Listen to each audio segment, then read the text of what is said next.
So this is part 2 of the Slob. So I'm already on the second chapter of the book, and it features our main character's backstory. And the following things that will be described are so similar to my personal life. So it was just kind of weird, like a Black Mirror episode almost. What are you doing?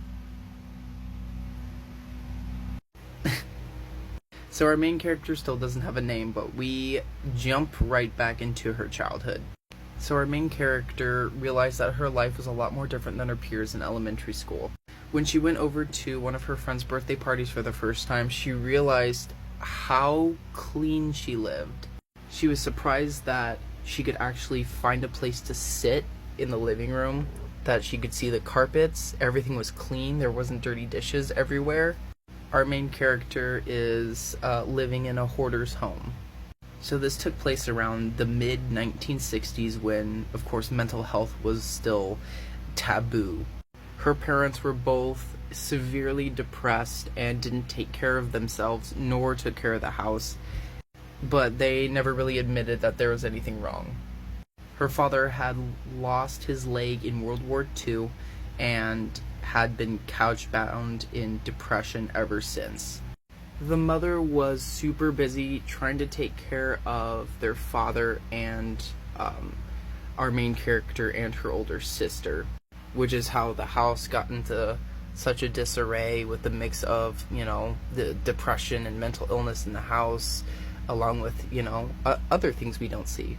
So by the 2nd or 5th grade, our main character realized pretty quickly that nobody could know about her home life. She didn't want anybody to know how, filthy her home life was. It was very hard to hide the fact that there were literally cockroaches in her lunch every day.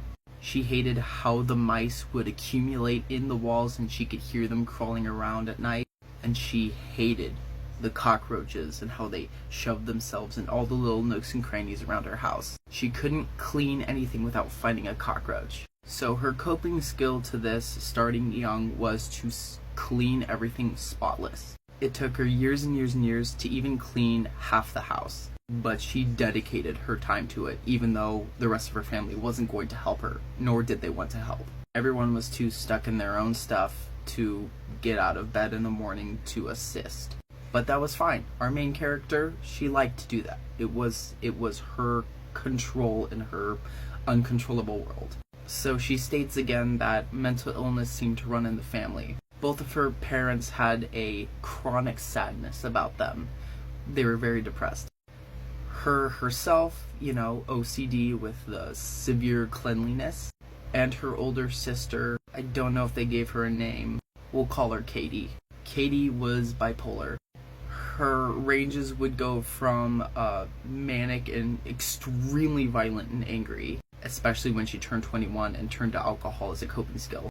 And then when she dipped into depression, she would try to unalive herself over and over and over again. So much so that the family was so used to either the possibility of finding Katie dead in her room, or they expected her to come home drunk and breaking things or throwing fists.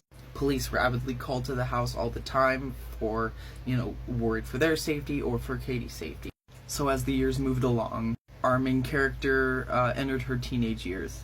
The house was clean, except she could never get the carpet clean as much as she tried. There was also a filth about the carpet. It was just a permanent goner, but that always bugged her was the carpet needed to be clean. Her parents kind of got out of the funk a little bit, enough to be, a functional family until Katie. To quote the book, "I didn't know how Katie got the gun, but my mom found her in her room. It was a mess." So after her succeeding in not being alive anymore, our main character kind of talked about the relief that Katie wasn't around anymore. The family no longer had that looming question of, are we going to get hurt tonight, or are we going to have to worry about Katie? As awful as it was to lose a child, there was a strange relief amongst the family. The house was quieter than usual, and our main character felt awful for thinking that the house was calm without her sister. that she could sleep easier at night, knowing she no longer had to worry about her sister. She would no longer have to cry herself to sleep, worrying about what was going to happen next with her bipolar mood swings. What mood of Katie's were they going to get tomorrow, or the morning, or the next day? And unfortunately, our main character was given the task to clean Katie's room. Since the coroners or the EMTs don't come in and clean the rooms for you after someone passes, it's up to the families to get that clean themselves. And at this point, it was the early 70s, so having someone to come over and clean the house would be extremely expensive. So our main character cleaned it herself, and she wasn't prepared for the sight she saw. I won't go into detail, but no matter how hard our main character tried to clean her room, she could not get that carpet clean. She hated that carpet. She could not get it clean. She eventually tore the carpet up. She couldn't take it anymore. So that was the end of chapter 2.